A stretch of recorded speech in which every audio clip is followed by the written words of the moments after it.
At 4:18 a.m., under the cover of pre-dawn darkness, the skies over the Feodosia naval fuel storage facility on Crimea's Black Sea coast ignited. The operation commenced with a coordinated Russian preemptive strike designed to neutralize a key logistical hub for Ukraine's southern operations.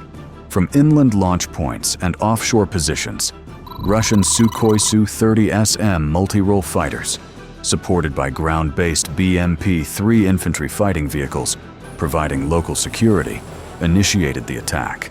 Electronic warfare support was provided by Learjet 35 aircraft acting as jammers, attempting to disrupt Ukrainian early warning networks. The primary munitions were a mix of Kh-101 air-launched cruise missiles and the smaller, tactical Kh-59 guided missiles. Traveling at supersonic speeds, these warheads covered the 60-mile distance to their target in under 4 minutes. However, Ukrainian forces, anticipating such a move, had established a deeply layered and integrated defense network. The Russian strike package was met almost instantly by a prepared response.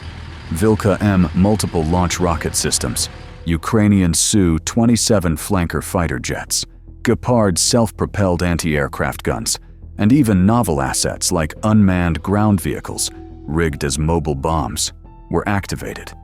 What was intended by Russian commanders as a decisive opening blow quickly devolved into a running, multi-phase battle of attrition, centered on the control of Crimea's most critical fuel lifeline.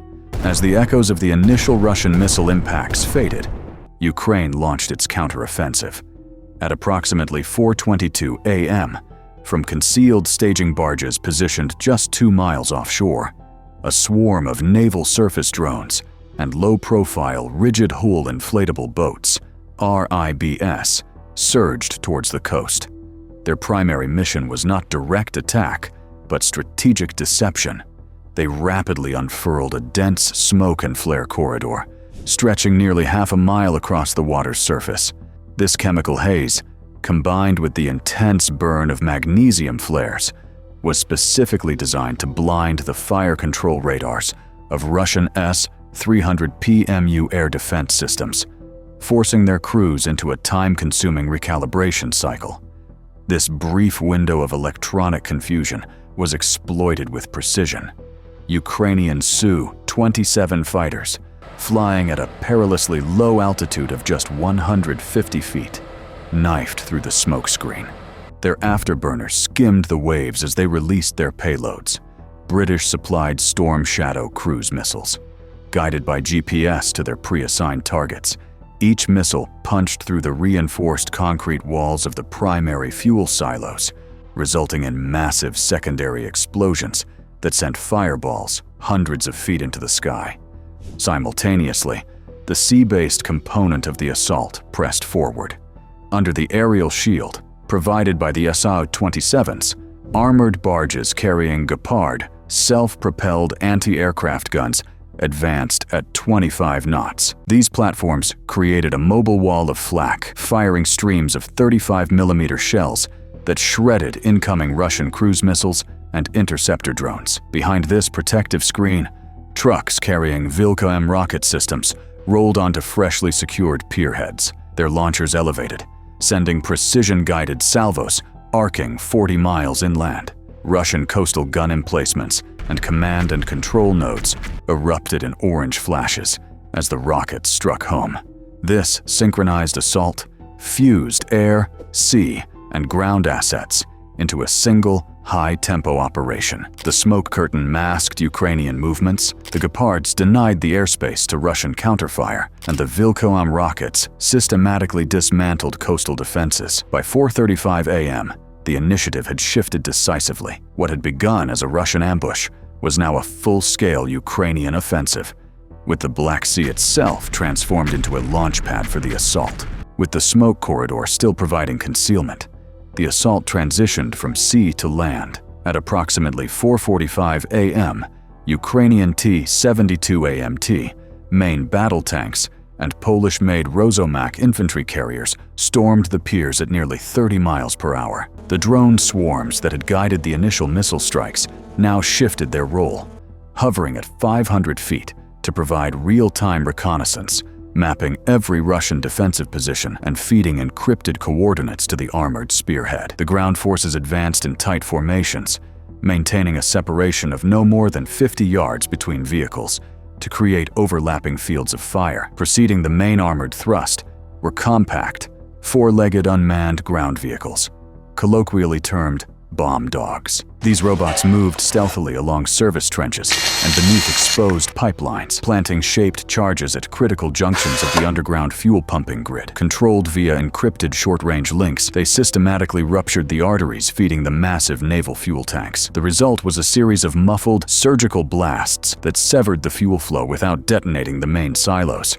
an act that would have created an uncontrollable and strategically useless firestorm. High above, at 15,000 feet, Ukrainian Su-30SMs executed a critical mission of aerial deception. Flying in racetrack patterns, they deliberately baited Russian Su-30SM interceptors into protracted dogfights over open water, effectively pulling Russian air cover away from the piers. This maneuver created a critical 5-minute window for the ground assault. During this gap, T-72AMTIs smashed through defensive barricades, while Rosomak carriers dismounted infantry teams armed with portable anti-armor rockets and electronic jammers. Russian defenders, primarily composed of BMP-2 mechanized infantry squads, attempted to rally with sporadic mortar fire. However, every move was tracked by counter-battery drones, which relayed their positions in seconds. This allowed the offshore Gepard barges to rake the shoreline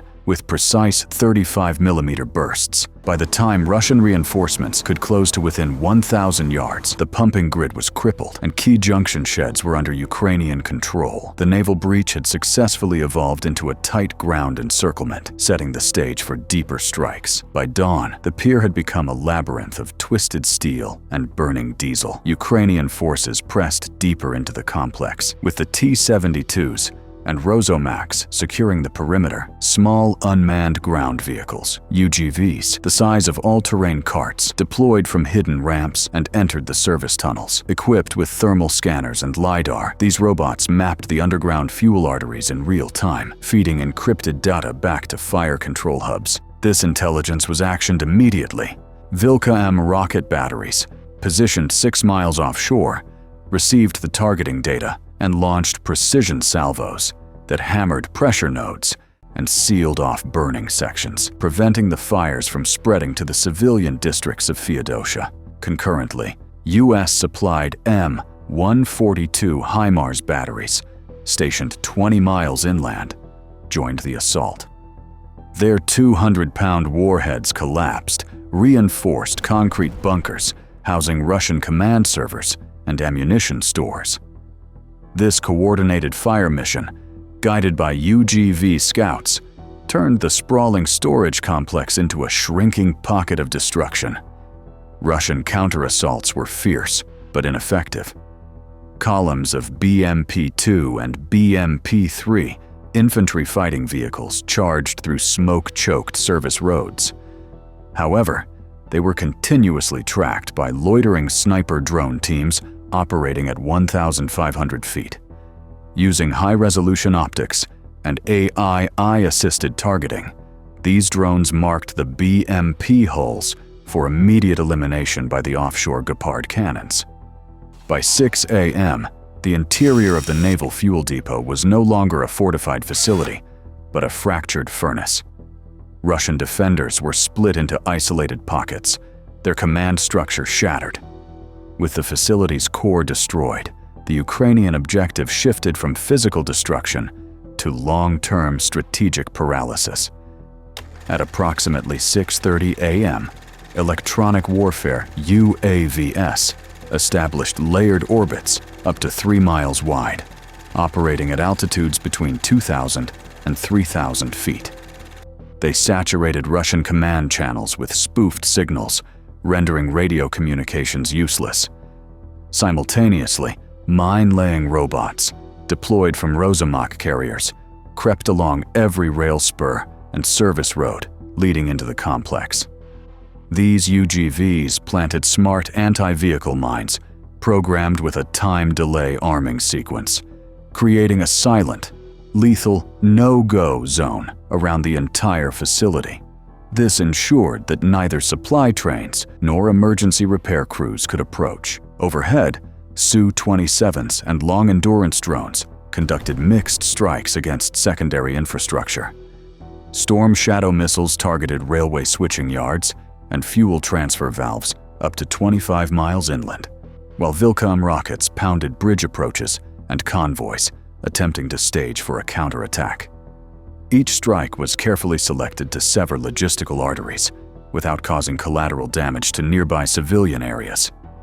By sunrise, Feodosia naval fuel storage was a blazing, isolated island. The Ukrainian strategy of paralysis over occupation had effectively turned the Black Sea's primary naval fuel hub into a self-contained dead zone. As midnight approached, Russian commanders, desperate to break the stranglehold, launched a final counterattack. From positions deep within Crimea, mobile launchers fired Kh-101 cruise missiles, which accelerated to nearly 1,800 miles per hour as they arced towards the Black Sea. Almost simultaneously, Su-30SM fighters skimmed the waves at 200 feet, attempting to fly under Ukrainian radar coverage. Ukraine's layered defense was prepared. Poprad mobile short-range air defense systems, concealed behind shattered warehouses, activated their infrared sensors and locked onto the incoming missiles. Their interceptors met the Kh-101's mid-arc, detonating them a mile above the water. Closer to the piers, Gepard anti-aircraft guns fired streams of 35mm shells into the night sky, shredding any low-flying debris or missiles that penetrated the first defensive layer. AI-linked reconnaissance drones provided a real-time, comprehensive tactical picture, relaying split-second adjustments to fire control centers. Using this data, Ukrainian Su-30SMs scrambled from inland airfields and exploited radar gaps deliberately created by their own jamming drones. Instead of engaging the Russian jets head-on, they executed wide flanking maneuvers, cutting off escape routes and forcing the Su-30s into fuel-consuming high-G turns over open water. By 1 a.m., with fuel running low and their ground controllers silenced by Ukrainian EW, the Russian pilots were forced to retreat towards Sevastopol. The counterstrike had failed completely. With the failure of the Russian counterattack, an eerie quiet settled over the battlefield. Ukrainian commanders then activated the final humanitarian phase of the operation. Polish-trained medics, wearing high-visibility thermal panels for identification by friendly drones, advanced behind armored Rozomaks. They marked safe lanes through the rubble and minefields, guiding captured and wounded Russian sailors towards triage shelters on a secured pier. Long-endurance surveillance drones hovered at 1,500 feet, their AI routines enforcing ceasefire zones and flagging any unauthorized movement. By dawn, over 100 wounded personnel, both Ukrainian and Russian, had been evacuated. No civilian facilities in Feodosia were struck during the entire operation. The mission was complete. Feodosia naval fuel storage was a hollowed-out shell, its core infrastructure destroyed. Russia's primary Black Sea refueling artery was severed, fundamentally altering the logistical calculus for its naval operations. The operation stood as a testament to modern, multi-domain warfare, where a strategic objective was achieved not through brute force, but through the precise, coordinated application of air, sea, ground, and electronic assets, coupled with a disciplined adherence to humanitarian protocols. The columns of smoke rising over the bay signaled not just a tactical victory, but the emergence of a new paradigm in 21st century conflict.